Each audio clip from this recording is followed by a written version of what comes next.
Tell everybody, everyone we know, we ain't got time for that today. 'Cause we got somewhere we're about to go. Big dreams that take us far away. Here we go, we're taking off, and we know we can't be stopped. Tell the stars we're coming up. Blow it up like gamma rays. Free ourselves from time and space. Count it down and fly away. Never dropping, never stopping. Always popping off like a rocket. Like a rocket. Never turn it down, turn it up till it's booming like a rocket. Like a rocket.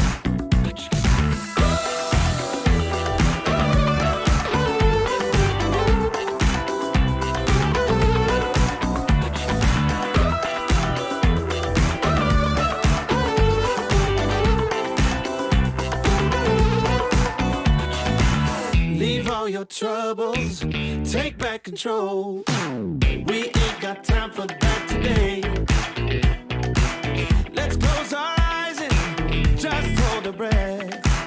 Ain't nothing getting in our way. Here we go, we're taking off. We ain't ever gonna stop. Tell the stars we're coming up. Blow it up like gamma rays. Free ourselves from time and space. Count it down and fly away. Never dropping, never stopping, always popping off like a rocket, like a rocket.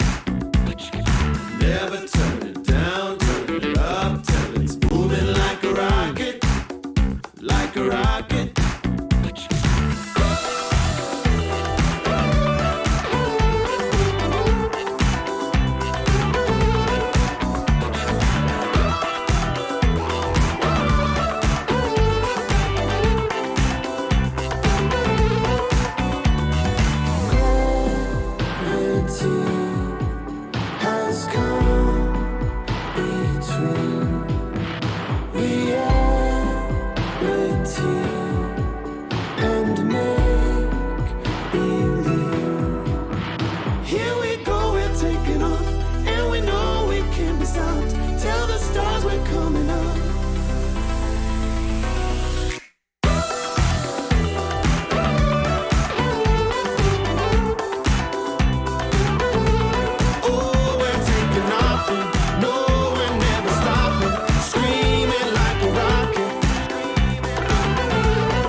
I got the timing right. Alright, so yeah, welcome back to Canna Heads ND, episode number 22, your once-a-week podcast for the latest in cannabis, local and national news, every Sunday at around 7:30 p.m. Typically we go for an hour to an hour and a half. That's kind of what we're shooting for today, and not an extra long one like the last few weeks. But my name is Phil. I'm Anthony, and hydrating. And yeah, welcome back to the show, everybody.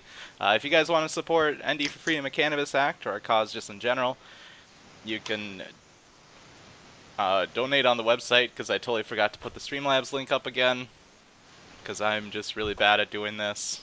You'd think, since, it's been 22 weeks that I've been doing this, I would know what to do, but been a little bit out of it. But yeah, you can also check us out on ndforfreedom.com or .org, up to you. And the site looks something like this. And if you want to print out a petition, you can hit the measure button right here and click full language. We might be working a little bit on this page and not having people have to click full language. I kind of figured out an answer to a problem that we had earlier.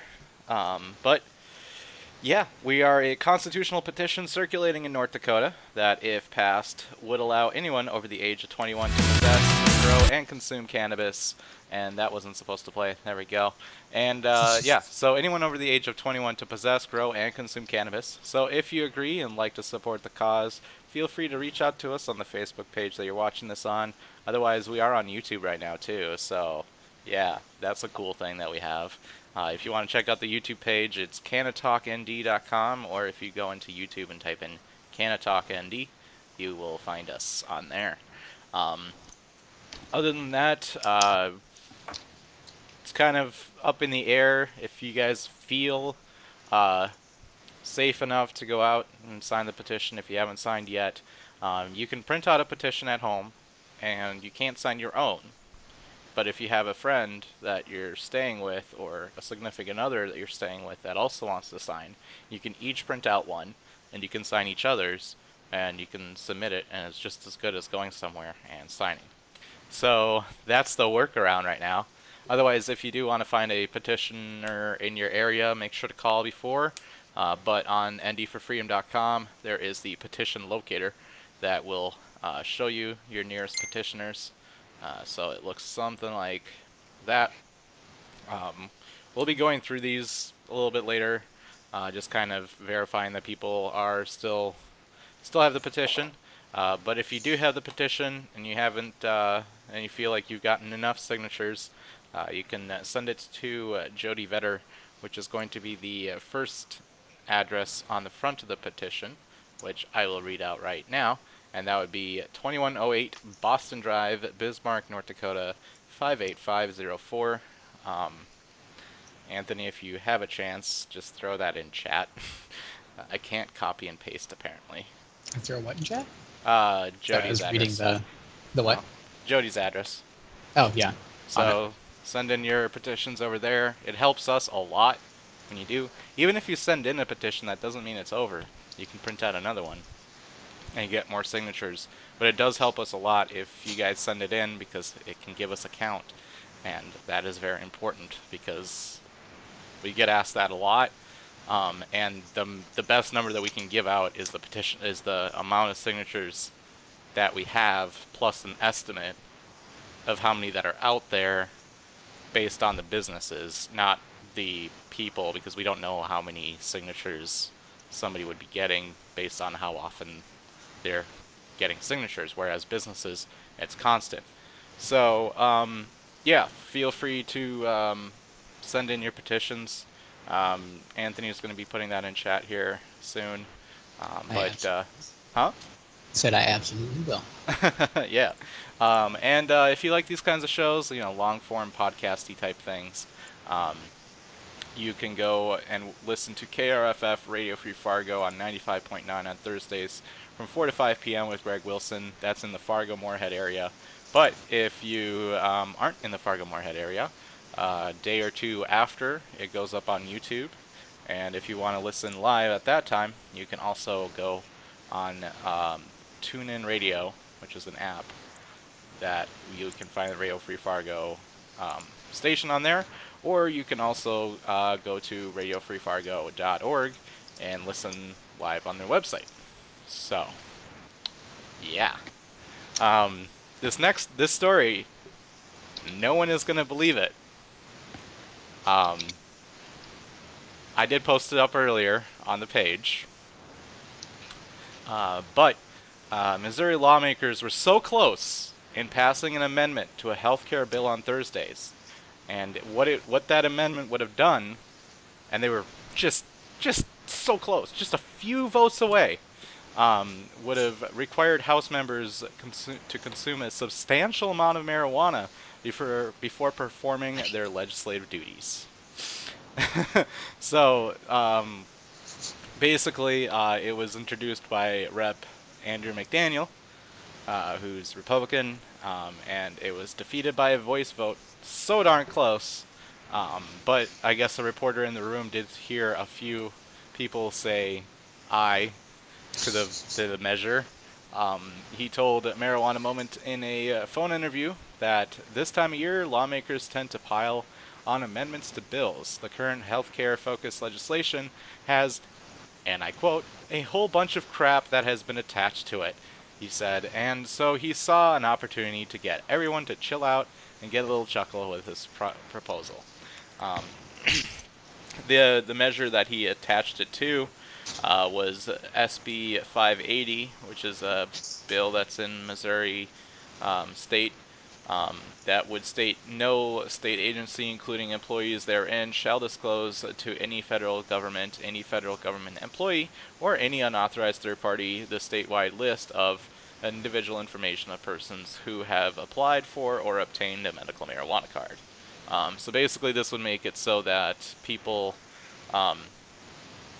would be able to apply for medicinal marijuana, or to be able to have it and have been approved for it, that they would be able to kind of keep their privacy in regards to that, which could help them in getting Section 8 housing, to just get them into healthcare in just general, as far as health insurance, federal.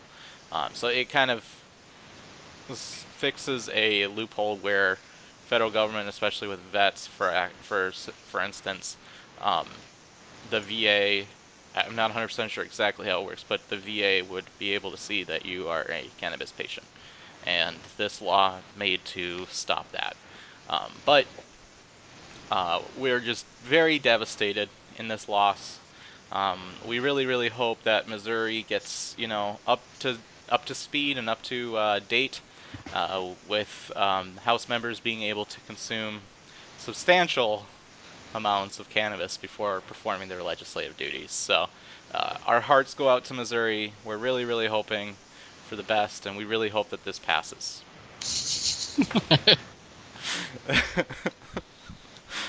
Can you just imagine, like, if that, No. like, honestly, that wouldn't have passed, obviously, but can you imagine what, like, I would watch. I don't even live in Missouri. I would watch those House sessions just to see. The most boring thing on TV would immediately become the most entertaining shit ever. Right?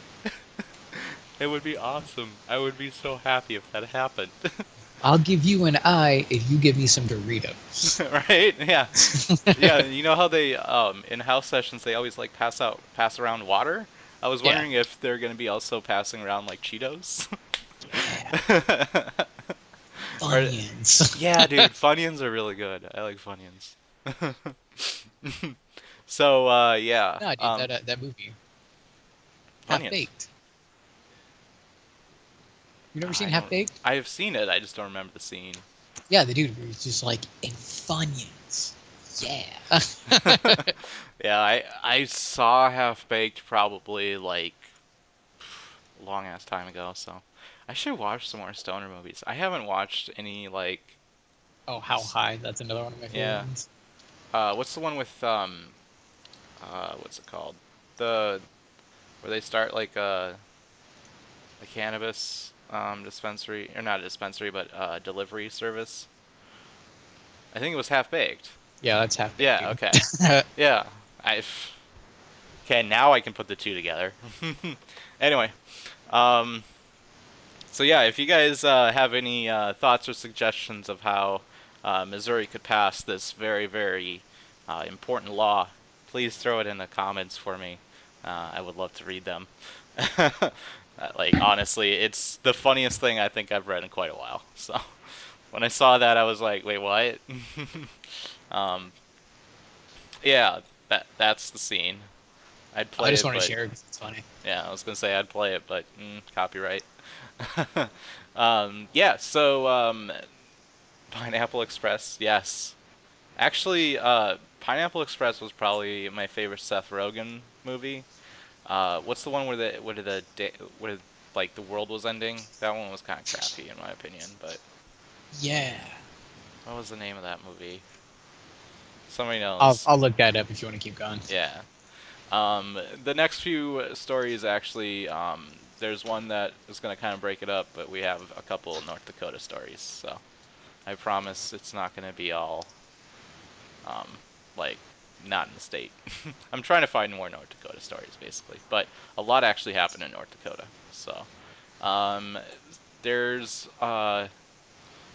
there's, right now, House is working on passing a coronavirus bill to send to the Senate to obviously get shot down in Senate. Yep, this is the end. That was the one. But a couple marijuana groups asked Congress to include banking access in the next coronavirus bill to provide relief to dispensaries um, for access to banking.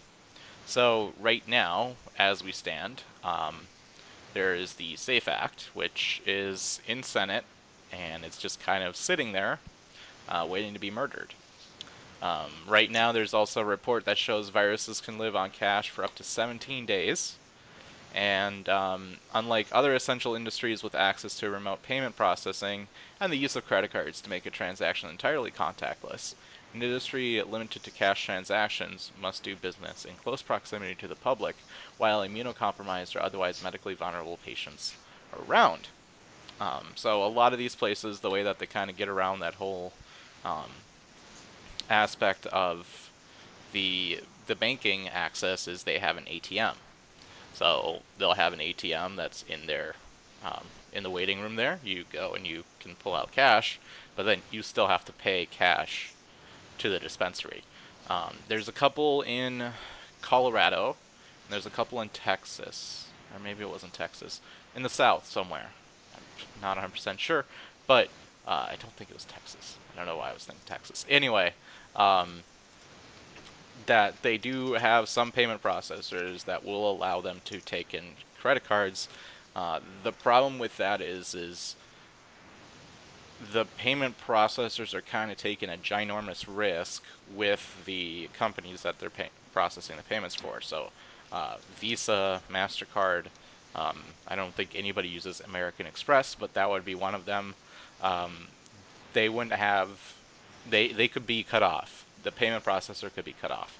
So the reason why is because federally, it's still legal. So, um, why am I dropping frames?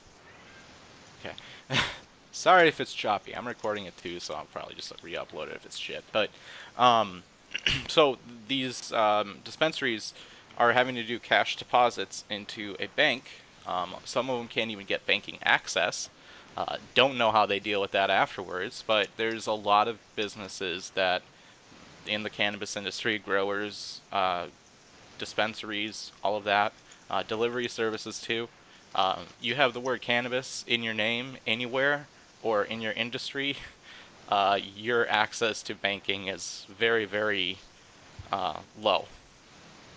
So they respectfully request that you include the Safe Banking Act, or similar language in the next coronavirus relief package to ensure that essential businesses have access to the financial services necessary to ensure the safety of medical cannabis workers and the public.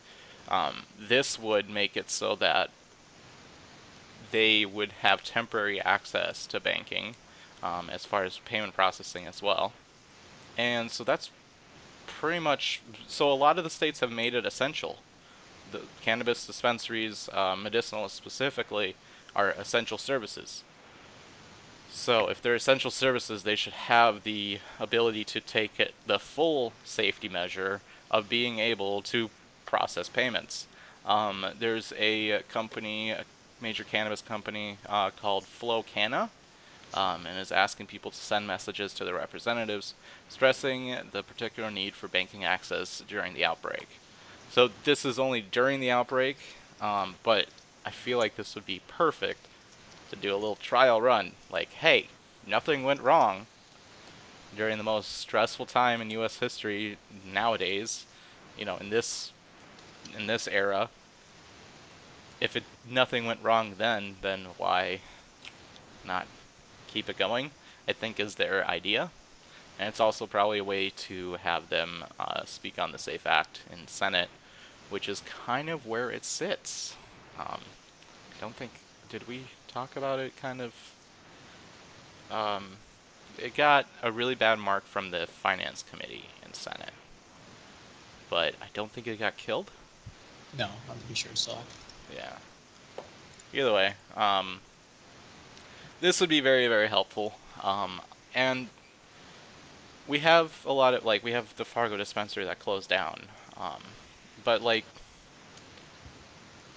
the company that owned it is out of New York, and I guess they closed down in New York as well. But, let's see here. Completely off topic, but does anybody know North Dakota doctors who help with getting my card? Depends on what state, or what city, not state. Obviously, you're in North Dakota, but what city? If you throw that in there, I might be able to look for you. Otherwise, I'll get in contact with you later. If it's Grand Forks, I know where, but it depends on your age as well in Grand Forks. Otherwise, there's some people in chat that could also help as well, I'm sure. But throw us a message on Facebook there, and we'll probably be able to help you find one. Yeah, so let's jump into the North Dakota news. North Dakota. North Dakota. Right. Getting hit with an ad blocker thing. Huh? Oh, where it says you can't have an ad blocker. Do you want to read this? Where does it say I can't have an ad blocker? For the Grand Forks one. Really? Yeah. Because I got by it. Yeah, don't you use a completely different thing? I use uBlock Origin, but I also have a paywall. Bypass paywalls. Might be Herald, might be... I think the Herald is a paywall site. Yeah, it is. Let me just send you a screenshot of it really quick. No, I'm doing it now. It's cool. Okay. Yeah, you can pull up a cached image. By the way, companies that that have a paywall, if you're a news organization and you have a paywall on your website, fuck you. I will 100% every fucking time screenshot your shit and share it, because that's bullshit. Yeah, I'm sorry. And not only will I do that, I will also buy your service and then do cache breaking on your shit, so that you actually have to pay for the fucking load. Because that's bullshit. It is bullshit. It's a penny a month, practically, in bandwidth. You guys make enough on advertising. It's okay. It's absurd. How do you sit there and charge for free? Like, how it's supposed to be free information. Yeah. The same information, I can just Google and find it elsewhere. Like, if you're charging to inform the people, like if you are charging people to perform your duty as journalists or as media as a whole, fuck you. Right. Like, I can understand... Represented by myself, not the express views of North Dakota. Right. Yeah, same thing Freedom with of mine, Cannabis Act or whatever, but seriously, fuck you guys. Like, if you're printing out newspapers and you're selling those, I can understand, because printing that out probably costs money. But just because your sales of that is lower doesn't mean that you should charge people online. You have ads on your site. If I turn off the ad blocker, you have 24 different sites that you're using for ad blocking. That is 24% of your page. And if I turn it off and I load up your site, we can see exactly who's paying you. Let's see here. What is this? This is an ad. This probably just paid for my page load right here, right then and now. Oh, look, Jobs HQ. I'm sure they can pay you some money for advertising. Guarantee you they do. Whatever ad blocking or whatever ad system that is, which looks like it's the same one up here. There's another one you're selling. I think this is you trying to sell your service. Here's another one, doubleclick.net.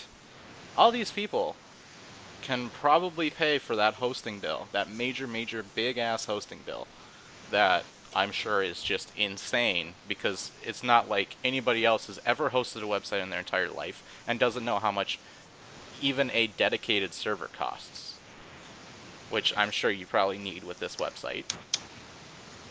We have a virtual private server.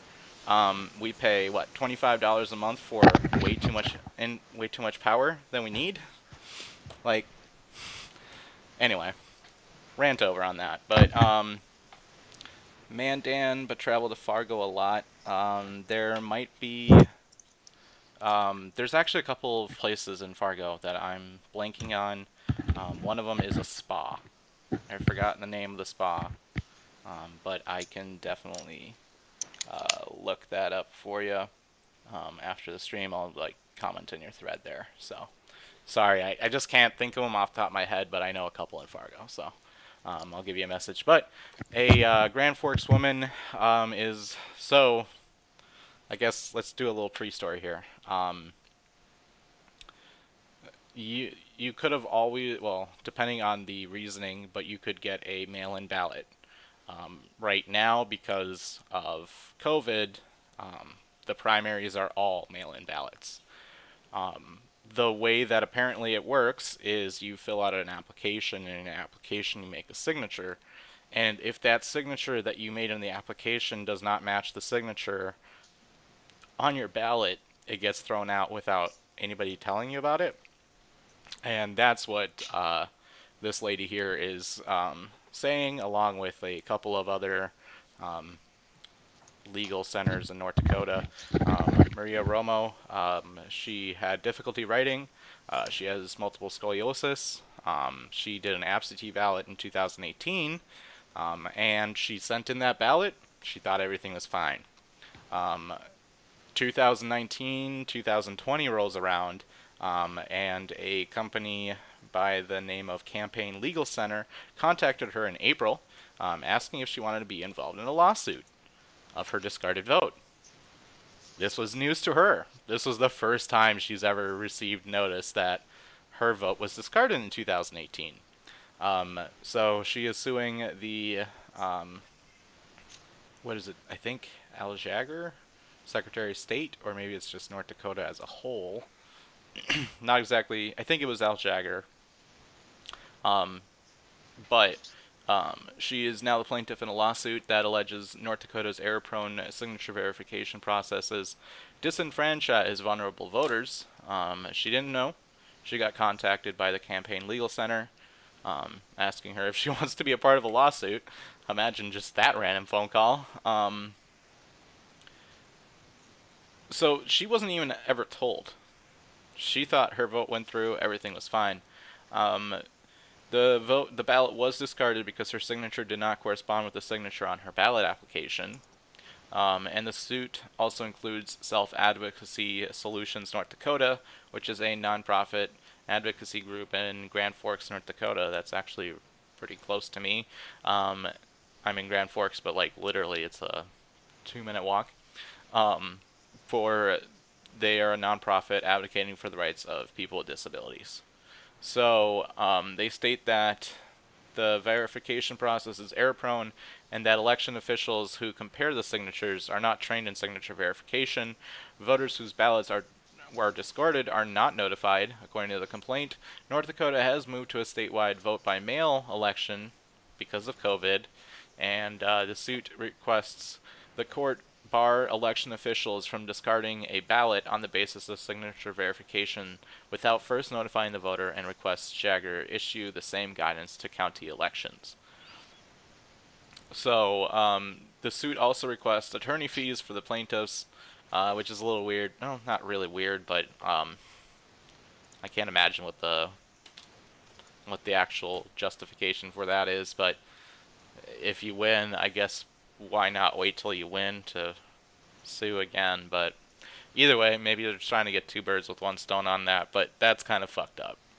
So people were applying for mail-in ballots, and they were getting them, but it's a signature. I don't think I've ever had the same signature in the same day, even. Like, my signature changes because I have a lot of L's and I's, and an H is just basically a line with a little hump next to it. So my signature pretty much always changes. I mean, it's not like it changes completely, but yeah. So, yeah, I don't know. Can you imagine just getting a phone call being like, "Hey, did you know that like 3 years ago your ballot got thrown away? Do you want to join a lawsuit?" Yeah, that's the thing is they never notified her. Like, why? And I know I'm a little behind on this, but yeah, I'm the same way. When I enlisted when I was younger, it's like I had to write out my whole name Right. with re-signature, and you go through that contract once, and it's like I have a scribble now. Yeah. It's not legible by any means, Yeah. but I don't know how else to sign my name. Especially since, like, okay, so you get some practice on paper, but the checkout counter where you actually do most of your signatures, like for your credit card or something like that, like, that will never be the same. I don't care how hard you try. You can wait there for 5 minutes, and it'll never be the same accuracy because it's slippery as hell. And most of the time, you're just like blah blah blah, done. Mine's just a line on credit card receipts, but yeah, I can't imagine just for voting. Like, there's a lot to be said about mail-in ballots. It allows access to people who normally wouldn't have access to voting. It allows people to be a little bit more informed on their ballot as well, because it gives people a chance to actually Google everything and or kind of read anything about it before. A lot of people are, when they're waiting in line, which I doubt that there's a ginormous line in North Dakota. There's probably a little bit of a line, but I can't imagine it being like anything like California, for instance, where it's like an 8-hour wait. Or not an 8-hour wait, but it's usually 4 or 5 hours actually in line. But, people in those lines are usually on Ballotpedia, for instance, just kind of reading everything on the ballot. And that's usually the only time that they actually are getting informed on the issues that they're about to vote for. I would imagine the majority of people on this page a little bit more informed as far as issues on the ballot. But unfortunately, not everybody. Oh, everybody on the page is probably a little bit more informed than the average person in North Dakota. So the fact that we have people getting mail-in ballots, filling them out, actually taking the time to fill them out, getting informed, and just because that their signature doesn't match their application that they sent in 2 months prior, 3 months prior, in some cases, like, at least let them know that happened, so they can be like, no, I actually did vote for this, and let me re-sign it, or like, let me try to fix that, because that's an entire vote, which is actually a lot. So, yeah, let's not post that plugin. Sorry, I'm not going to post that plugin. Just because, yeah. I'll do it, but, like, not. Oh, yeah, I didn't realize. You can Google it. But, yeah. But yeah, so this suit basically, hopefully something comes out of it soon. This was filed on May 6th.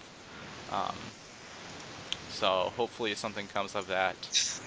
Right now, it's probably a little bit harder because civil cases are kind of not really read on too much just because of COVID. But I also think because we have mail-in ballots coming next month, well, we have the election July, or June. Yes, June, sorry. So yeah, hopefully they can get something figured out for this election coming up, but if not, then at least the conversation started. More lawsuits in North Dakota. Seems like everybody's suing. So let's just kind of jump into what they are first before the suit. Um, there is a company, or not a company, but a group called North Dakota Voters First, and their proposal is to secure our elections requiring voting machines to produce a paper record of all votes cast, requiring an audit of election results throughout the state, and give our military overseas voters more time to cast their ballots, and stop politicians from picking voters, aka gerrymandering, by having a citizen-led North. So basically, there's a um, there's a documentary out there. I'm trying to remember that was on HBO. I sent you the link to it before. It's like How to Steal an Election or something like that. Either way, it was on HBO. And what it would do is they kind of proved that voting machines can be hacked by people. The technology that runs it is usually like a flash drive in there, or a floppy drive that can come out. You can change the code on the flash drive. You can change the display connection to the ribbon on the machine that basically makes any kind of press go for one specific spot.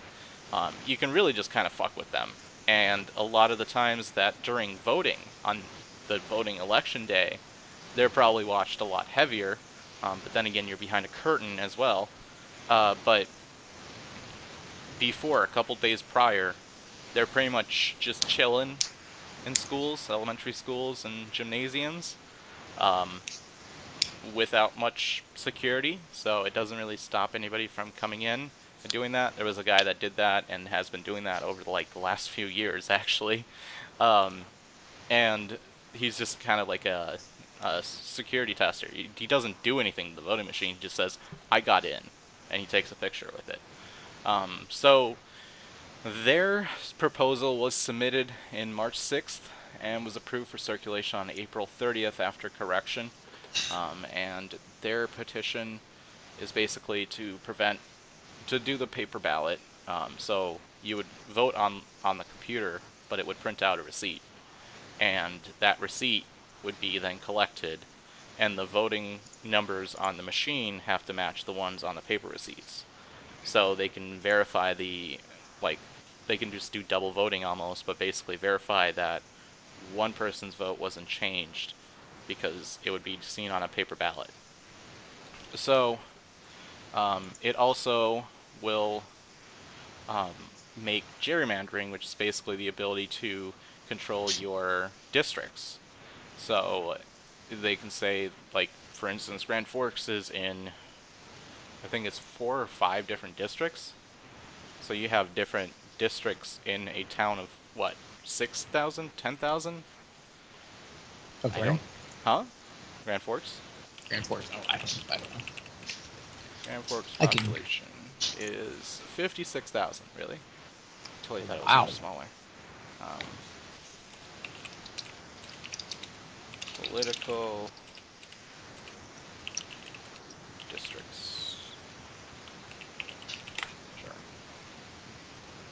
Legislative districts. So Grand Forks. Yeah, here we go. 3 districts. So we have 18, 43, and then the general is 20. Or maybe we're just 19? Either way, I know when I was looking for some addresses. Yeah, Grand Forks is in 17, 18, 20, and some people that are in the outskirts of Grand Forks are 19. So, this is the this is the district map for Grand Forks. So, wow, what a laggy website. So you got the outside people of Grand Forks. You got the people also a little bit outside, but this is more like the outskirts, but then you also have people farmland. This is also Grand Forks, and this is also Grand Forks. This is where a majority of people live. This is my district, but you also got some people in these districts. So basically, it makes it so that they have to pretty much explain and have good logical reasoning of why the districts need to be broken up, so that in some cases they can be like, well, I'm running for District 17, I live in 17, but I don't have to deal with the votes, as many votes, in my district because there's 3 different districts as well that district isn't voting for me. So this kind of allows that. It also sets up a system for overseas voters. Not 100% sure exactly how it works, but as far as overseas voting, but I'm sure it's the same thing as mail-in ballots as well. So they are claiming that the requirements for signatures is dangerous among the COVID-19 pandemic. Go figure. Like, I don't Didn't know. see that coming a mile away. Yeah. Oh god. I don't know how to make the zooming here. Let's just turn that off. There we go. So this lawsuit, so basically they're filing a complaint against Secretary of State Al Jaeger. Is it Jagger or Yager? Jaeger. Jaeger. Jaeger, yeah, okay. Yeah. Claiming that the requirements for signatures is dangerous. I can understand that. The state of North Dakota does not allow electronically signed petitions. This comes after Montana last week. The decision was made through. They filed a lawsuit asking pretty much the same thing. North Dakota, I think I had talked about it a couple weeks ago, but North Dakota also has a Uniform Electronic Signatures Act, which is a federal law that states are taking on to kind of make it fit for their industries. So they are requesting to get signatures online. However, Montana was doing the exact same thing. They were using the same explanation for Electronic Signatures Act, and they were rejected by Montana Supreme Court. The Secretary of State, or the lawyer for the Secretary of State, was a complete fuckwad, but he made a whole entire press release and everything being like, I'm glad justice was served, blah, blah, blah, we're happy with the results, and it's like, dude, come on. But he decided that the court finds that plaintiff's claims do not meet the threshold for injunctive relief at this time. So this would be interesting to see what happens. Kind of like what we were saying with Montana, if we kind of got some information that they came through, this suit would probably be a lot easier to talk about and to actually argue, but not a lawyer, so there might actually be a very, very solid explanation, a very, very solid argument that could be made. I just don't know it at this time, but yeah, hopefully they do get it. Montana was basically, they're reopening right now, so they're kind of a little bit more safer, and they have a little bit better idea of how to collect signatures. We're going to be kind of following the same ones, but that's kind of basically what was kind of known beforehand anyway. Like, we kind of took a guess. Not reusable, disposable pens, sorry. Disposable pens. Obviously, door knocking is going to be a little bit more difficult, stuff like that, so that's a huge one. That's a huge loss to us. But the thing that I noticed with them, and there's nothing wrong with this, by the way, and I just did a little bit of research. I wasn't like trying to like prove that like their reasoning for this, but whenever I see like any kind of organizations, political organizations doing petitions, I always kind of want to take a page out of their book or kind of do a little bit of research into how they're going to be successful. So if it's an idea that we haven't thought of yet, we can kind of put that into our workflow. But their committee, as far as how much money they have and how they're planning on it, they have a pretty large balance, $100K. Almost $200K is the contributions that they were receiving, $172.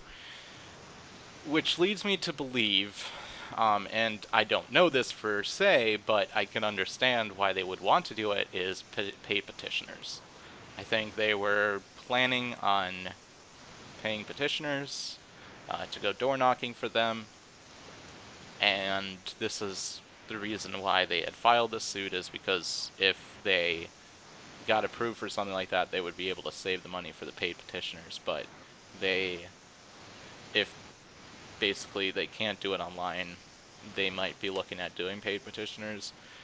The subject and the issue is very important, but as far as the money is out of state, I'm not going to say specific organizations, which is why that screenshot's cut off, but it's a little bit of an interesting thing. If you want to do your own research, you can go on North Dakota Secretary of State's website and go to their business records search, and you can type in North Dakota Voters First, and you can read a little bit about them. It's a very important subject. I can understand the want to get this passed and the reasoning for the lawsuit, but that's just something that I kind of noticed and was like, well, we can't take a page out of their book because we don't do out-of-state money. And that's sos.nd.gov. Yeah, and the button would be also, if you just Google NDSOS, which is basically one of the top searches that I have on my it's sos.nd.gov, and you'd hit campaign finance disclosure and access North Dakota campaign finance online. You can also just click search filed campaign statements. You can basically figure out anybody and everybody who's getting political or who's being voted on, where they're getting the money. It's a little interesting. It also includes in-kind donors, kind of like what me and Anthony are, volunteers, and how much time and effort that, if we were to be paid, would be what we would be getting paid, but we're definitely not. But it's basically like a way to keep track of, like, are they doing something fishy? Are they getting money from the weird companies that have different uses for their organization? Like, is there something fishy going on? That's basically what you would look, is where they're getting the money. You can also see, basically, there was a story yesterday. Governor Burgum received like $100,000 from Bill Gates. There was that, which they used to. He sold his business to Microsoft, which I think at the time was Bill Gates was CEO of. But yeah, maybe it was Steve Ballmer. But either way, they kind of have a little working relationship, so it's not sketchy or anything. But it's Not a at lot of all. money. 100K is basically the minimum amount of money for a campaign. That's basically just enough to get some yard signs and a little bit of airtime. Doesn't it piss you off? Just a little bit how much money this shit costs. You have no idea. Like, I have been, like, when I first started, I looked up radio. Oh, we already had the radio thing figured out, but I looked up TV ads, talked to billboards, renting a highway or something. What was it? Where you get a blue sign. What's it called? I'm drawing a blank on it. Adopting a highway, which is literally just a Oh, blue sign yeah. on the side of a road that nobody looks at. Like, it costs a lot of money. I think the billboard was probably the closest to being able to be afforded by our budget, and that was like $2K. But they were willing to do a payment plan. TV ads was actually fairly cheap, but the problem with TV ads is because it has to do with cannabis, anything that would play the NFL or NHL or any major sports. You can't advertise on that entire channel, or even if it's a sister channel of it, so like Fox, you can't advertise on who else what does Fox own? forgot which network, but you can't even advertise on that. So you got a lot of limitations in that, and yeah, I don't know. It's crazy. Um, It's a very crazy world to navigate out there, man. Politically. I just understand why it has to be so convoluted. Right. You know. Yeah. Honestly, I think there's a lot of things that you can do for free or you can do yourself. That's the reason why politics nowadays are a little bit easier to get into and to actually execute. You got cheap prices for Facebook, cheap prices for Google Ads, and we'll probably be doing some Google Ads. We'll probably be doing YouTube ads, to be honest. I know I had an idea a couple months ago, but what I do is I end up writing a script and then like being like, okay, well, this is the basic idea of it. I'm gonna take a look at it later with fresh eyes, and then I never go back to it. Like I have like 3 or 4 scripts written. I have a list of just every little idea, thing I need to update, fix, Yeah. whatever. Yeah, I have a notebook that I use too. That was just mostly. Like, I probably have. I don't even know where the hell I put the notebook. I think honestly, what we'll see is just one day we'll just have like 1,000 ideas go through. You know, one of these days, man, we'll just we'll do a Google Doc or something like that. We just hammer it out. We'll figure out a way to force notifications. Yeah, we had so the notifications that I've learned as far as our Facebook page with videos, we're blocked from general notifications, but we're not blocked from targeted notifications. So when we start up a Facebook stream, you change the audience to North Dakota.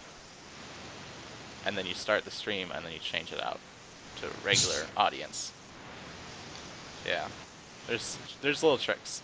Like in the studio, like that live producer studio, if you go into let's see, stream? No. Where was it? Comments? No. There's a thing in reviewing, I think, where you can change where you want the notifications to go, like for who can watch. Mm-hmm.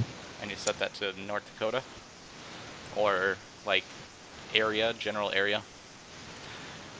Oh, so this next one is just gonna be our last one, just kind of a little wrap up.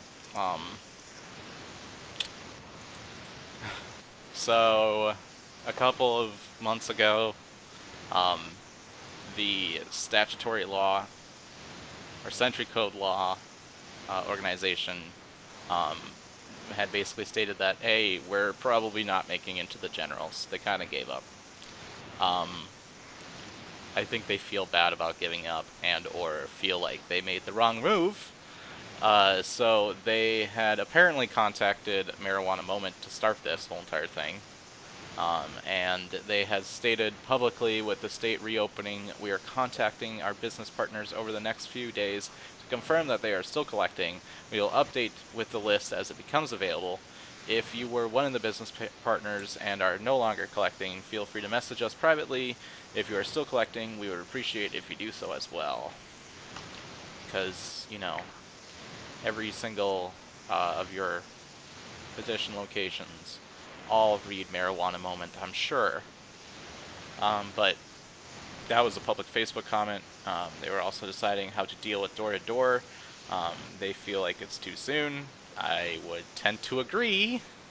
But they were basically stating that what we're doing is the state of North Dakota is in phase 1 of reopening, and we want to make sure that business owners are comfortable carrying the petition in their establishment before publicizing it for voters. Legalize ND told Marijuana Moment in a phone interview on Tuesday, we don't want to send a bunch of people to a business and for them to get spooked because of COVID, or for them to not have the floor space to be able to handle it.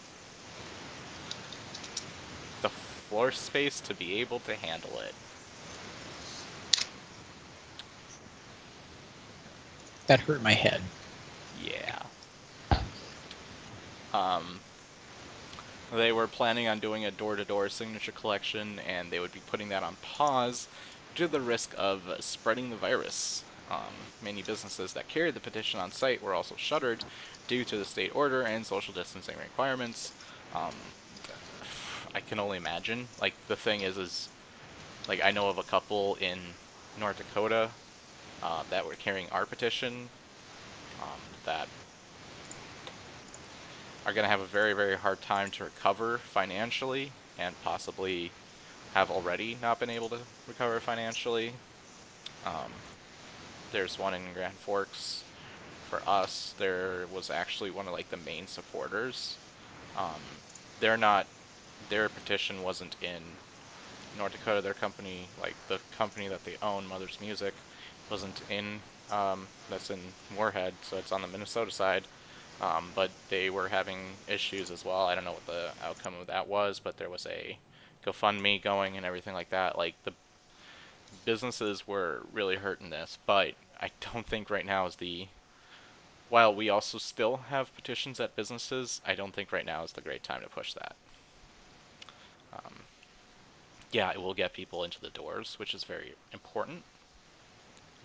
But I think they have bigger, better issues that they're dealing with currently. That getting a phone call from us being like, "Hey, are you still doing stuff for us?" is definitely not the right move. Yeah, they have bigger and better issues to deal with. But they did say that they have till December to. Huh? Go ahead. I said, well, we understand the importance of legalization. Your health and well-being is way more important to us. Yeah. And they did also state something like that. Let me see. My cat decided to walk up with my cord.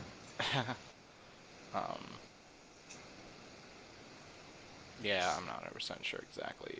Oh yeah, we don't want to put people's lives at risk.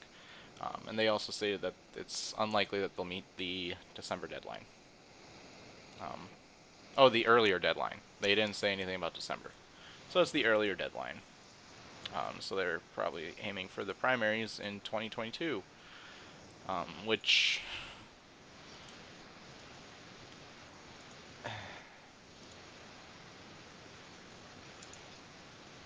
I'm not understanding how shooting for an election 2 years away is a good idea. This is completely my view, and definitely does not cover every single person in the group, but when I say this, imagine having to do voter outreach for 2 years, and the amount of money that's going to cost. Like, we were talking about Facebook ads and Google ads. Imagine having to run a campaign for 2 years, so that people don't forget. Like, we were going to be in for a while with November. Imagine. But yeah. Other than that, we're going to go for the hour. That's all we have.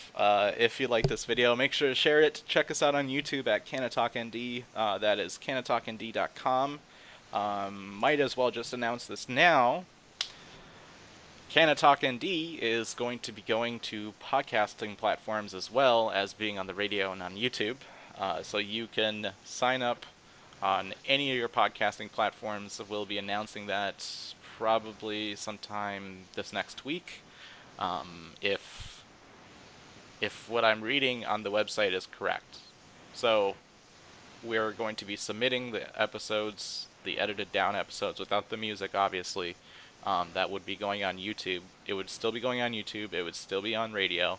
But it will also be on Apple Podcasts, Google Podcasts, Spotify, whatever there's podcasting. Basically, every single podcasting platform that you usually get your podcasts from. If you guys watch podcasts or listen to them. So you'll be able to subscribe, and when the episode goes live, you'll be able to watch or listen to it in your car or wherever. Figure that would be a lot easier for people rather than having to go to a YouTube video. So that's my fun announcement for the day. But if you like the show and want more, check out Canna-Talk with Wilson, or Canna-Talk ND with Wilson on 95.9 Radio Free Fargo every Thursday from 4 to 5 p.m., which is in KRFF Radio Free Fargo. You can go to radiofreefargo.org, or you can also go on TuneIn Radio. And if you're not in the Fargo-Moorhead area, it'll also be a couple days later on the YouTube channel, and hopefully on the podcasting platforms. I know we have to go through some sort of like approval process with Apple, but Google's fast on it. You can also get more information about us on ndforfreedom.com, which includes getting a copy of the petition and finding a petitioner near you. Just make sure to call beforehand. We're not 100% sure if they're still collecting at the time, if it's a person, or if that business is still open, while we're all under, the ND Smart Restart or something like that. If you want to call it smart. Yeah. It's not like every single business is feeling like that's the right move, and some of them are kind of being like, hey, this might not be the best thing for us. I know there was Southgate in Grand Forks is taking the position of, we're going to try to open, but we're basically going to probably not, we're going to take it day for day, but they're not allowed to do blackjack, which is the big thing that Southgate's known for. So they're a bar blackjack area. So, which by the way, North Dakota bars having blackjack is probably the coolest thing in the world, and I never knew that that was a thing until I moved here. No other state is like that. Or maybe there's some other states, but no state I've ever lived in had blackjack, where you can, like, you'd have to go to a casino? Yeah, like you'd have to go to a casino. In North Dakota, apparently you don't need to be a casino. It's kind of interesting. But you can also get more information about us on ndforfreedom.com. And if you have any questions, make sure to ask them to the page ND for Freedom of Cannabis Act on Facebook, or you can message us on the page, or also send us an email on the website ndforfreedom.com, or if you want to get a hold of me directly, Philip, that's with 2 L's, .pilko at ndforfreedom.com. But you can also just fill out the contact form, and you'll probably get an email back from me a lot quicker, just because you probably don't remember Philip.pilko, and you can, if you misspell it, it still goes to us, but it goes into like a different address. Yeah, my name is Phil. My name is Anthony. And this has been Canna Heads, and we will see you guys next week on Sunday at 7:30 p.m. Other than that, we will see you guys later. Bye.